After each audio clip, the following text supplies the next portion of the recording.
My Design Rules White Box exclusive behind the scenes series. Begin with Buco.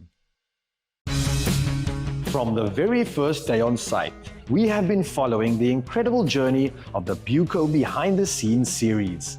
What started as open plots of land quickly transformed as AfriSam poured the foundations, strong, solid, and built to last, giving each build the strength it needed to rise.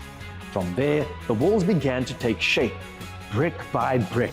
Coral brick brought structure, texture, and durability, adding character and stability to every home. With each layer, the empty shells grew taller, more defined, and closer to becoming a reality. Now, as the doors and window openings were cut out, the trusses lifted into place, and the roofs raised high, these builds truly came to life. We are now ready for the important finishing touches, sealing, smoothing, and preparing every detail with care, as these houses await their signature, crisp white paint to leave them standing proud and ready for the design phase ahead. Hey, what's happening? And officially, let me welcome you to our final episode of our Buco Behind the Scenes series. It's been a beautiful journey, to say the least. And even with such a short space of time, seeing how Bag's team have managed this one so beautifully, I think we can be proud of this. Well, Louis, this must be such a cool opportunity to see the progress being made. But for you, talk to me about those original sketches and designs. Reno approached us with a design pack with a conceptual drawing. Kind of what Icon ended up having to do is bring that design into reality. So I was looking at investigating Reno's design and seeing what points and places are focal to the feeling that he's trying to create, and ensuring that my changes or revisions keeps true to what he's trying to achieve. Now, how did you standardize these designs to be ready for Paul Filet? It's small things usually, because HOA, Homeowners Association, has specific aesthetic details that they require. So it was things like these pergola elements in front of large windows and doors.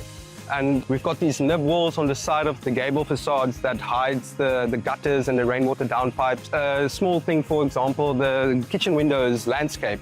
And HOA doesn't want that to be visible from the streetscape, so then you have to put a boundary wall in front of it. So it's small nitty-gritty things like that. And then with council, it's basically just making sure everything complies. So the stairs had to be investigated, the level heights, no water issues later on, stuff like that. Yo, Jean, can I just say, and you know this, the last time I was here, it didn't look anything like this. And already I can see the vision coming to life, especially the coral brick facade in the front. Well played, man. You've clearly been hard at work, but talk to me about the final steps that still need to go into this process.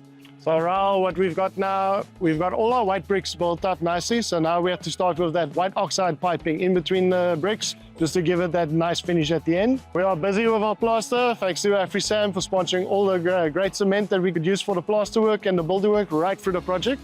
So now with most of our windows at this point, and before the contestants take over, we'll have everything in and give them their space. Then we're going to be plastering all the reveals and closing off all the window sills and everything, and also finishing off all the plaster on the walls and screeds. And I believe it's pretty much a game changer when you're talking about this off-shutter concrete, because no maintenance required whatsoever, right? With it being an off-shutter, the whole idea behind it is to give the homage to the concrete. You're giving it the viewpoint that everyone always misses, because always you're plastering over it, you're painting over it. The only thing we would suggest with the concrete, that the quality that it is just to put a sealer coat over it. So thanks to Buco, we've got our roof structure on site. We had it installed by our team.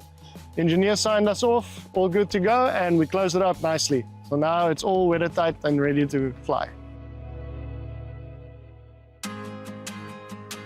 Louis, looking at the build today, how does it feel seeing your plans come together? It never gets old seeing drawings and sketches and ideas to plans, and then seeing it pop up out of the ground like mushrooms overnight. There's everything here. All of a sudden, there's homes and people living in it, and memories are going to be created here. And in 20 years, kids are going to have memories of this place, which is just insane to think about. And standing here right now, taking it all in, what excites you most about the journey and where we are right now? The handing over now and and seeing the expression that each contestant and contestant group goes with and how they interpret the spaces that we've laid out for them. I'm very excited to see what they do. It's going to be cool to see all the individual ideas kind of come to life. This behind-the-scenes journey has shown us what it takes to build a dream from the ground up. And the story is just getting started. Get ready for Season 2 of My Design Rules. Subscribe now and never miss an episode.